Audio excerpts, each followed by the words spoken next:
You've crossed the wrong line. Black billionaire's daughter gives one final warning that changes everything. Hello, everyone. Before we begin today's video, I need your help. We've noticed that the channel is losing traction, and subscribing is one of the best ways you can help us. It's quick, free, and allows us to continue bringing you great content. Your support means everything. Let's keep this channel growing collectively. Where are you watching from? Drop your city or country in the comments below. Thank you very much. Now, let's get back to the story. The seatbelt light blinked overhead, casting a soft amber glow through the cabin of Flight 229. Morning sunlight poured through the oval windows, slicing the air into narrow ribbons of gold.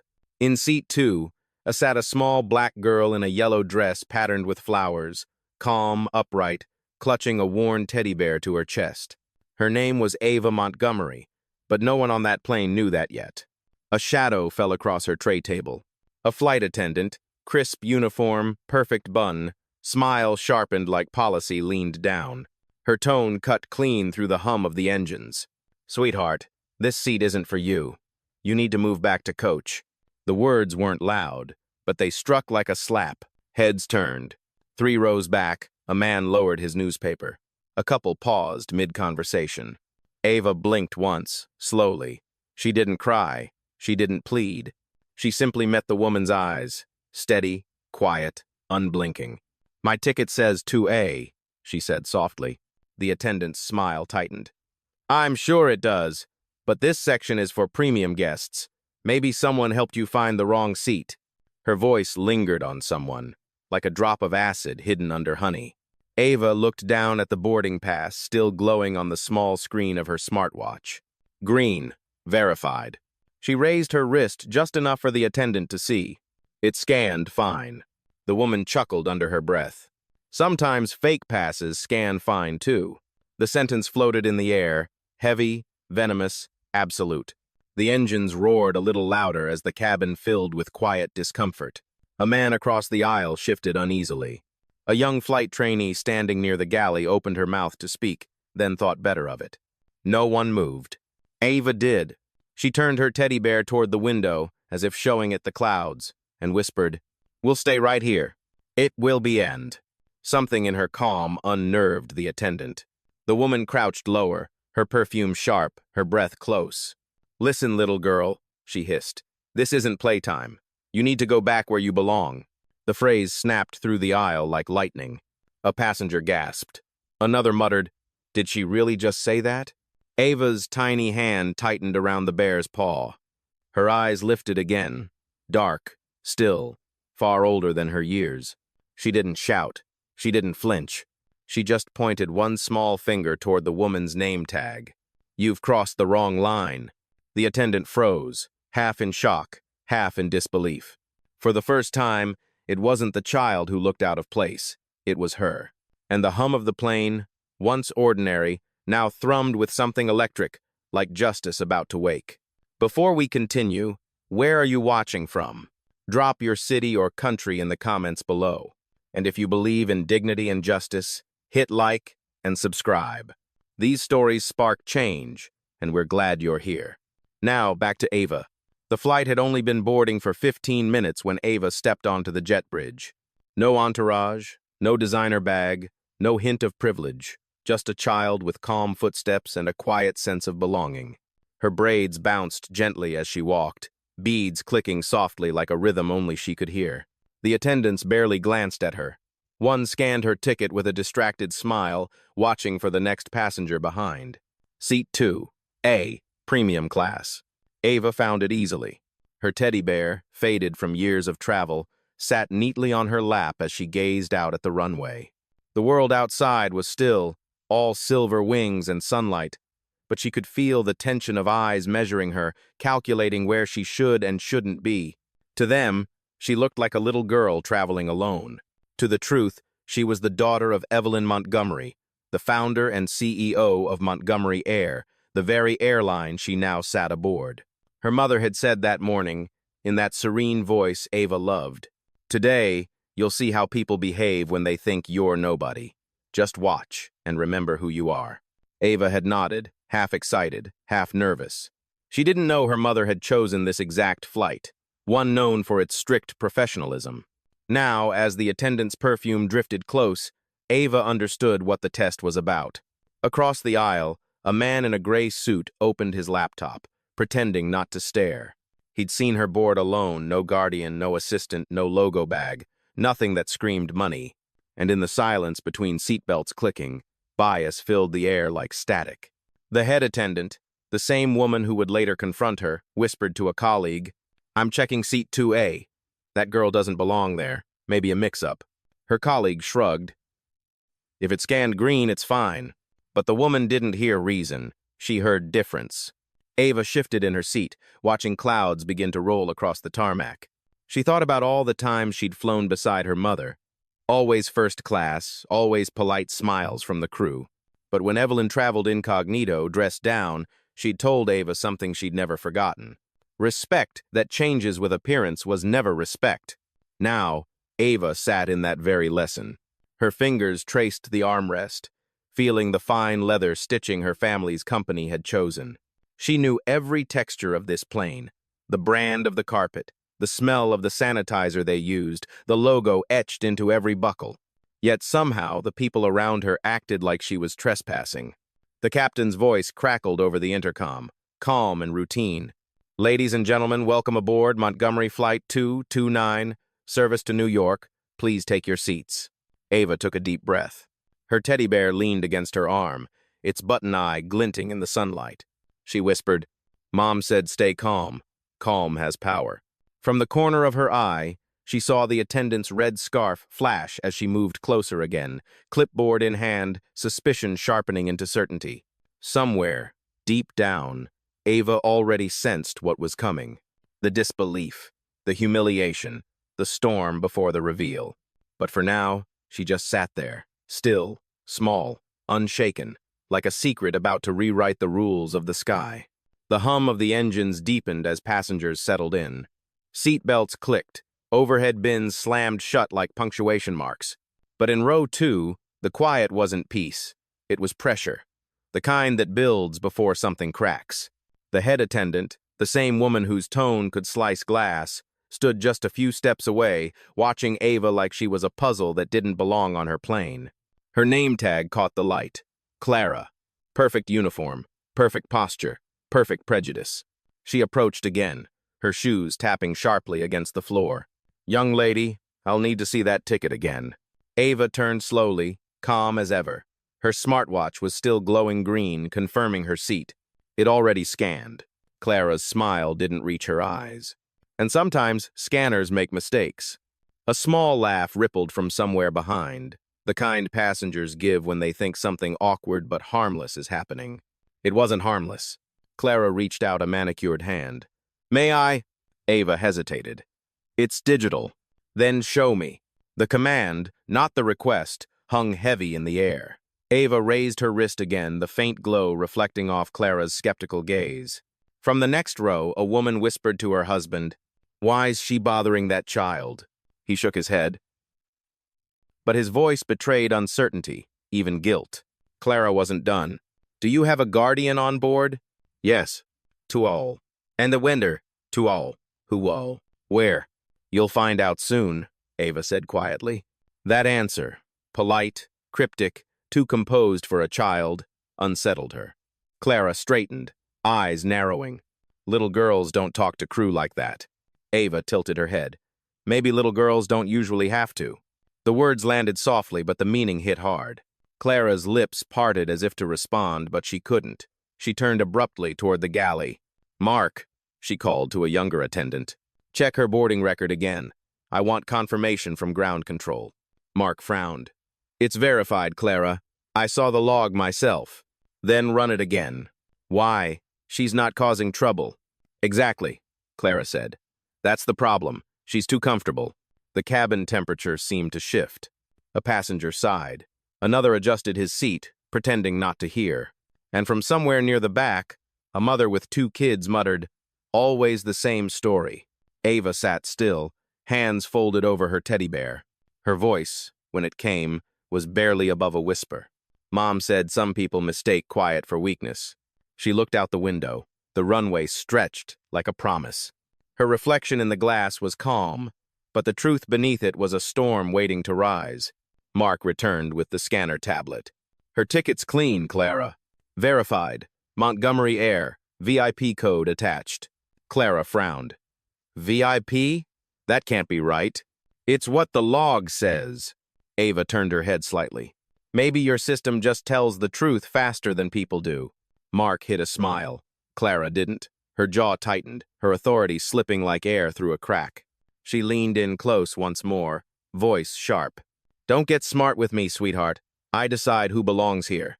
Ava met her gaze without blinking. Not today. Word. And for the first time, Clara's certainty faltered. The cabin had changed. The quiet wasn't submission anymore.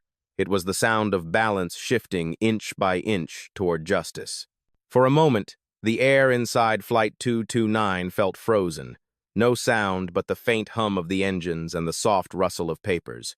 Clara still stood over Ava's seat, authority trembling behind her practiced smile. But cracks were beginning to show, and the silence was starting to listen. Across the aisle sat Mr. Raymond, a middle-aged man with bronze skin, salt and pepper hair, and the kind of patience life had carved deep into his eyes. He had been watching since the first confrontation, pretending to read his magazine, each word blurring into noise.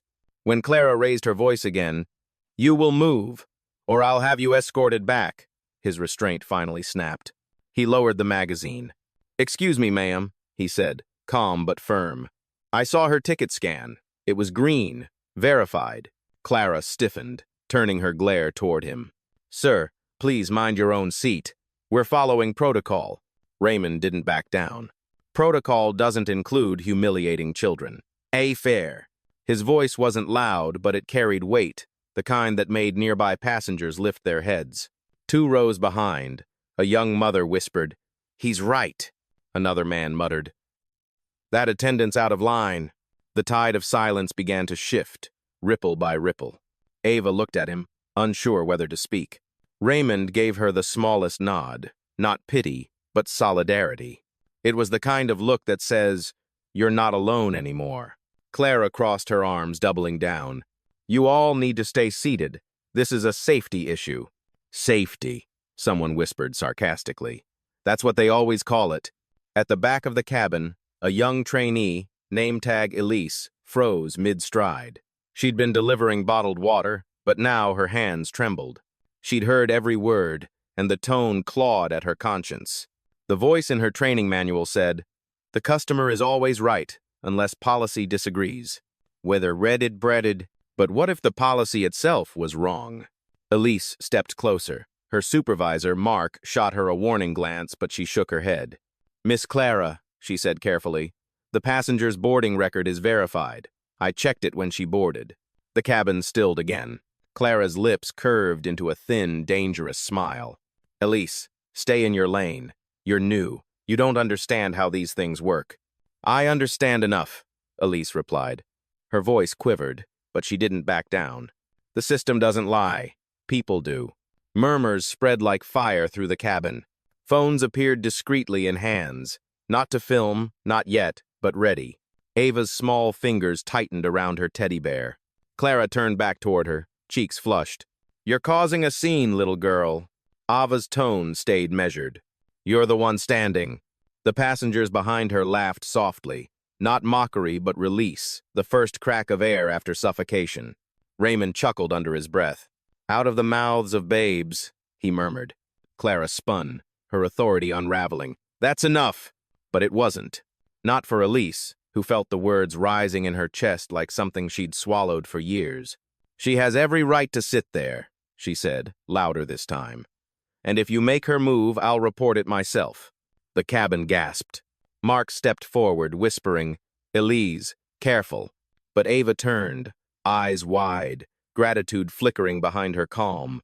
For the first time, the balance shifted. The lone voice of power had met its echo.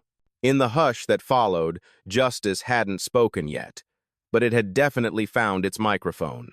The hum of the cabin grew louder, as if the plane itself could sense what was about to break. Clara's face had gone from control to contempt.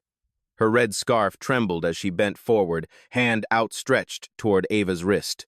"You will hand me that ticket now, or I'll call security the second we land." Her fingers brushed the girl's smartwatch, tugging it roughly. A gasp shot through the aisle, small but sharp enough to pierce the quiet. Ava didn't resist. She simply looked up, eyes calm, dark, and hauntingly steady. "You don't have to touch me," she said softly. Clara froze mid-motion, but pride wouldn't let her pull back. "You're obstructing a crew member, sweetheart. That's grounds for removal." The word removal echoed like a threat. Ava's small shoulders rose once, then fell. She didn't cry. She didn't beg. Instead, she turned her face toward the window, where the world outside was nothing but silver, light, and moving clouds. And for a split second, she was somewhere else. She was 5 again, sitting with her mother in an airport lounge. That same polished marble, that same sterile calm, when a security guard approached. "Mom, this area is for premium guests." Her mother, Evelyn, had smiled. "We are premium guests." The man didn't even glance at her ID. "Then maybe you should look like it." That was the night Evelyn Montgomery taught her daughter the quiet art of defiance. "Ava," she'd whispered, kneeling to her level, "when they try to make you smaller, stand still. Let them hear the silence they created." The memory dissolved. Now, back in seat 2A, Ava sat still, exactly as her mother had said. Clara's voice broke the silence. "Answer me. Who bought this seat for you?" Ava turned slowly, her face unreadable. "My mother," Clara smirked. "Oh, really? And where is she?" Ava blinked once. "You'll find out." A ripple of murmurs rolled through the cabin. Elise, the trainee, shifted nervously beside the galley. "Miss Clara," she said carefully, "please, this isn't—" "Enough!" Clara snapped. "You're one word away from a write-up." The plane felt smaller now, walls closing in, air growing tight. Raymond, across the aisle, clenched his jaw. "You've made your point, ma'am. Now step back." But Clara ignored him, spinning toward the front. "Captain, I need security on standby when we land." A few passengers gasped. One whispered, "She's gone too far." And that was when Ava spoke. Not loud, but clear. "Yes, you have." Clara turned, startled. Ava had set her teddy bear upright on the seat beside her, almost like a witness. She raised her wrist again, the same smartwatch Clara had tried to grab, and tapped its screen once. A faint chime sounded. From somewhere deep in the aircraft's comm system, a soft, synthetic voice replied, "Protocol 9, in-flight audit initiated." Clara blinked. "What did you just do?" Ava looked her straight in the eye. "You wanted to know who my mother is." She tilted her head slightly, almost kind. "You'll hear her voice soon." "To all." The attendant's posture faltered. The passengers looked between them, confusion turning to unease. In that single heartbeat, the balance of power shifted.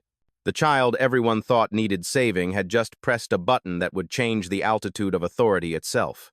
And as the engines hummed beneath their feet, the storm Ava's mother once warned about finally began to rise. Not with thunder, but with silence, sharpened into justice. The cabin lights flickered as the plane taxied toward the runway, a low vibration rippling through the floor. But no one was thinking about the flight anymore. Every eye within 3 rows of seat 2A was fixed on a little girl with a smartwatch glowing faint blue on her wrist. Clara's confidence cracked into disbelief. "You, what did you just do?" Ava didn't answer right away. She adjusted her teddy bear, placing it upright beside her, then spoke quietly, words slow, deliberate, far too composed for a child. "I started a systems check." The tone of her voice didn't match her size.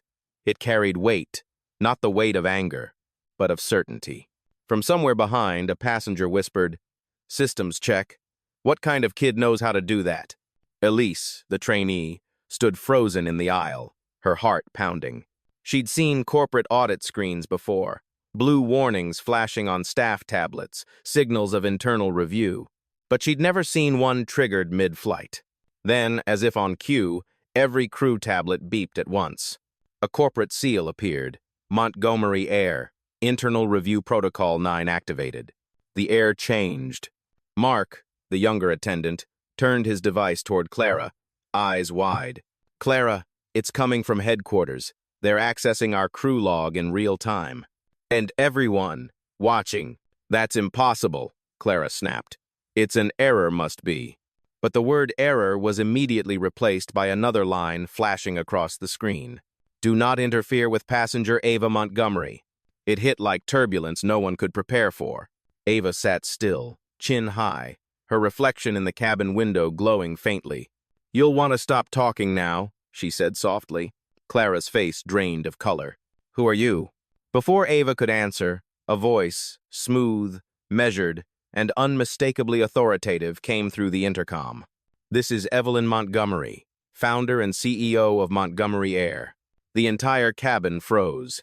To the crew of Flight 229, the voice continued, we are currently monitoring a live bias review triggered by my daughter Ava. Every word and action aboard this plane is being recorded under federal compliance. A hush swept over the aisle. Even the engine seemed to soften, as though the aircraft itself was listening. Clara stumbled a step back, her voice cracking. Miss Montgomery. I didn't know. You didn't need to know, Evelyn replied through the speaker. You only needed to be decent. The passengers erupted into murmurs. Phones tilted upward. Elise bit her lip, eyes glistening. Ava looked at Clara, expression unreadable. You said I didn't belong here, she whispered. Now you're standing in my mother's plane. Is raid with problem as interlividium? The words weren't cruel, just honest, and somehow that honesty cut deeper than any shouting ever could. Clara's hands trembled as she adjusted her scarf, desperate to salvage authority. This is all just a misunderstanding. But Evelyn's voice interrupted. No, Miss Clara, this is clarity. You judged a child by her skin, by her seat, by her silence. And now the silence is speaking back. Passengers began clapping softly, the sound hesitant but growing. Raymond nodded once, his voice low. That's justice boarding on time. Ava touched her smartwatch again. The blue light dimmed. Mom, it's done. Yes, darling, Evelyn said warmly. You can sit back now. I'll handle the rest. The intercom clicked off. Clara stood frozen, the faint roar of applause washing over her like waves she couldn't stop. Ava turned her eyes toward the window once more. The runway stretched ahead, endless, bright, and open. Mom always said justice doesn't need to shout, she murmured. It just needs to show up. Elise knelt beside her, voice soft and trembling. You did the right thing. Ava smiled faintly. So did you. And as the plane lifted from the ground, cutting through a sky that suddenly felt lighter, the people who had witnessed it, passengers, staff, strangers, knew this flight would land in more than just another city. It would land in a reckoning. For a few heartbeats, no one moved. Only the low hum of the engines filled the silence, that heavy, sacred kind of silence that arrives right before truth walks in. Clara's hands shook as she clutched her crew tablet. The blue warning still blinked across the screen. Do not interfere with passenger Ava Montgomery. Her throat tightened. This can't be real, she whispered. It's a glitch. But another notification appeared instantly. Real-time feed. CEO Evelyn Montgomery, now monitoring from headquarters. It wasn't a glitch. It was judgment in motion. Ava looked up from her seat, calm, grounded. The teddy bear sat beside her like an old witness who'd seen too much and never needed to speak. She didn't look proud. She didn't even look angry. She just looked inevitable. Clara took a slow, unsteady breath. You should have said who you were. Ava tilted her head slightly, the corners of her mouth lifting. Would it have changed the way you spoke to me? The question sliced through the aisle like lightning, quiet, clean, final. Raymond, across the aisle, nodded once. Smart kid, he murmured. But Ava wasn't trying to be clever. She was being precise, the way her mother had taught her. The intercom crackled again. Evelyn's voice returned, calm as stone, sharp as truth. This is not a test, Miss Clara. It's a mirror, and it's showing you everything you didn't want to see. Raider, Dollard. Every phone in first class glowed as passengers began recording. They weren't capturing scandal. They were capturing accountability. Clara's voice trembled. I didn't mean any harm. I was only enforcing policy. Policy, Evelyn replied, never requires humiliation. You enforced your prejudice, not your training. Elise, standing near the bulkhead, swallowed hard. She's right, she said softly. We're trained to verify quietly, not accuse out loud. Clara spun toward her. Elise, stay out of this. But Elise didn't. Her voice rose, trembling but strong. No, I won't. I joined this company because it stood for fairness. I won't be part of pretending that what you did was okay. And Gretty. The cabin broke into soft applause. Some passengers smiled, others shook their heads in disbelief. Clara stepped back, as if the floor beneath her had tilted. Evelyn's voice carried through again, firmer now, each word crisp as law. To all staff on board Flight 229, this recording will be reviewed by our Ethics Division. Immediate disciplinary action will be taken upon landing. Until then, no further contact with my daughter is authorized. A pause. Ava? Evelyn's tone softened. Are you all right? Ava smiled faintly. I'm fine, Mom. You said the sky always tells the truth. The intercom went quiet. And for the first time, everyone realized who this little girl really was. Not just a passenger, not just a child, but legacy made human. Clara's face was pale. She tried to speak, but the words stumbled out, thin and useless. I didn't know. You didn't care to, Ava replied. Her voice didn't rise. It didn't need to. The stillness around her was louder than any reprimand could ever be. Raymond leaned forward, resting his elbows on his knees. Ma'am, he said to Clara, you didn't just cross a line. You redrew it, and now it's coming back around. Clara's gaze dropped to the floor. For the first time, she looked small, smaller than the child she had tried to belittle. The captain's voice came over the intercom, hesitant. Ladies and gentlemen, this is your captain speaking. Please remain seated as we proceed with internal review instructions from corporate headquarters. No one moved. Every passenger sat still, every breath suspended. Because what they had just witnessed wasn't a scolding. It was a reckoning, delivered at 30,000 feet. Ava turned back to the window, the clouds glowing orange beneath the sunset. You said I didn't belong here, she murmured, more to herself than to anyone else. Her reflection stared back, calm, fearless, and free. But I was home the whole time. Therdea. And somewhere deep inside that plane, every person who'd heard her knew. The girl in seat 2A had just changed what belonging meant forever. The cabin was silent, not peaceful, but electric. Every vibration of the engines felt like a drumbeat of consequence. The balance of power had shifted, and everyone on Flight 229 knew it. Clara stood stiff at the aisle, her posture unraveling. Her red scarf, once a symbol of authority, now hung limp, trembling with every shaky breath. She clutched her crew tablet like a lifeline. The screen still glowed with the corporate emblem of Montgomery Air, and beneath it, flashing words she could hardly process. Compliance review active. Termination under consideration. Mark, the younger attendant, stepped beside her, uncertain. Clara, maybe sit down. Let corporate handle this. Her voice cracked. They can't just do this mid-flight. But even as she said it, the intercom chimed again. Evelyn Montgomery's voice returned, no longer gentle. It carried the composure of someone who had led boardrooms and built empires from stone. Miss Clara, this is no longer a discussion. You are hereby suspended from service pending investigation for misconduct, violation of inclusion protocol, and harassment of a verified passenger. Clara's mouth fell open. You can't. I just did, Evelyn said simply. The cabin erupted in whispers. Phones rose again, capturing the moment the Queen of the Skies fired one of her own soldiers, live, in front of the world. Clara turned toward the passengers, her voice unraveling.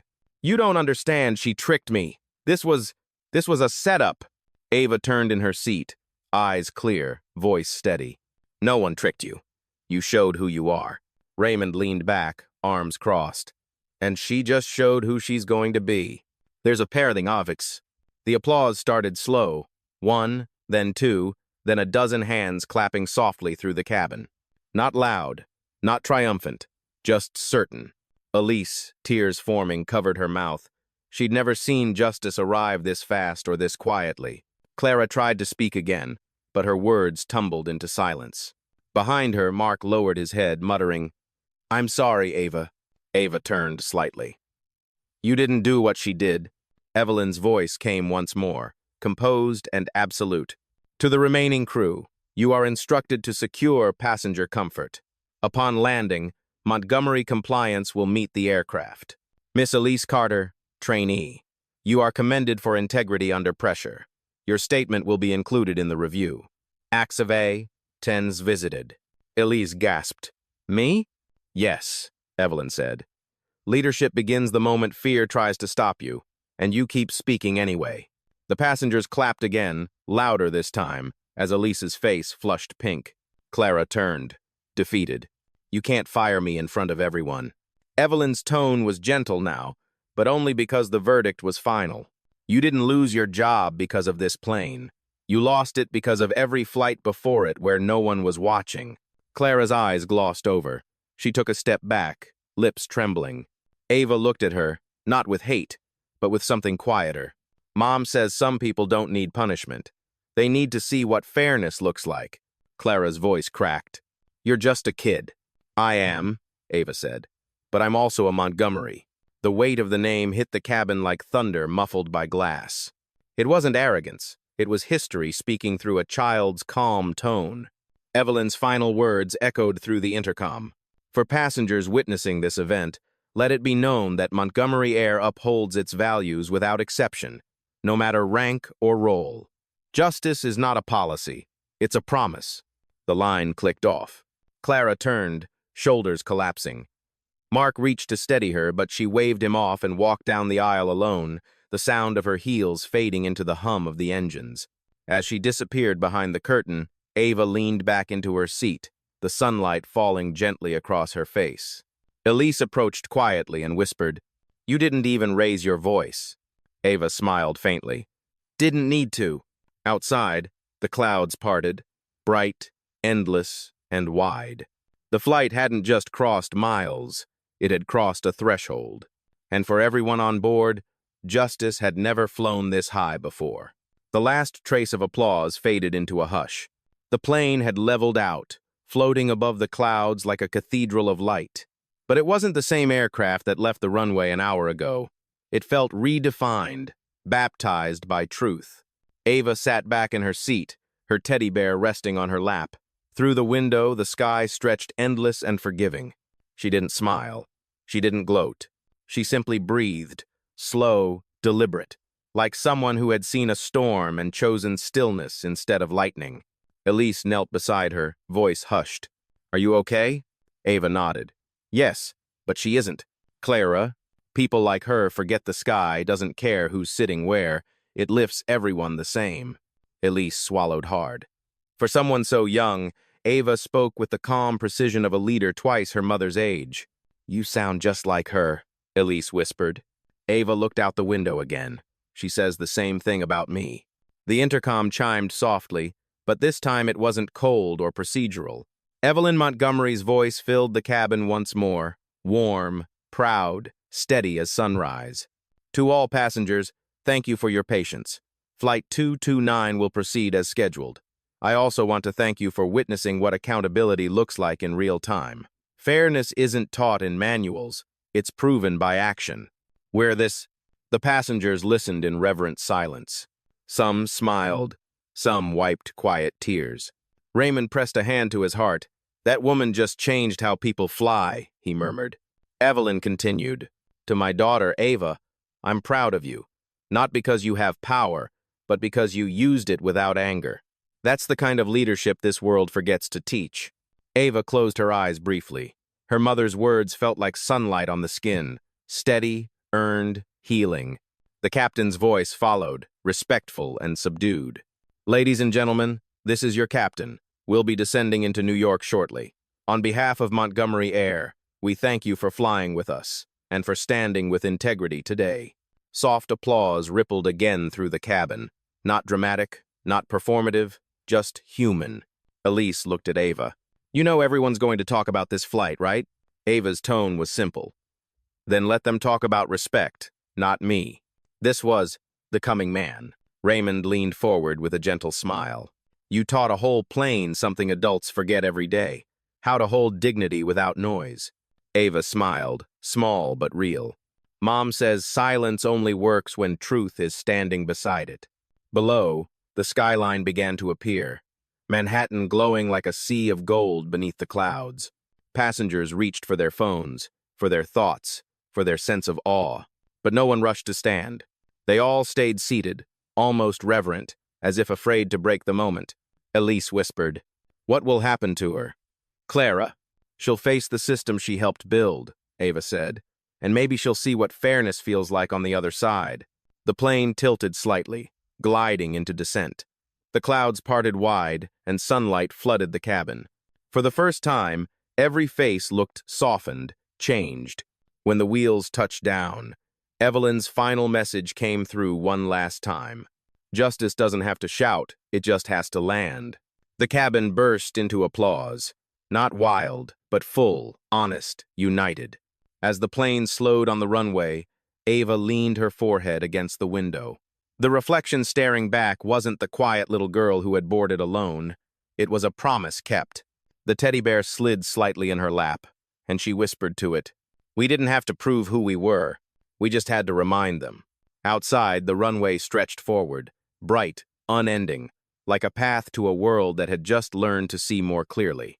And in seat 2A, Ava Montgomery sat in silence once more, calm and unshaken, because justice had landed exactly where it was meant to.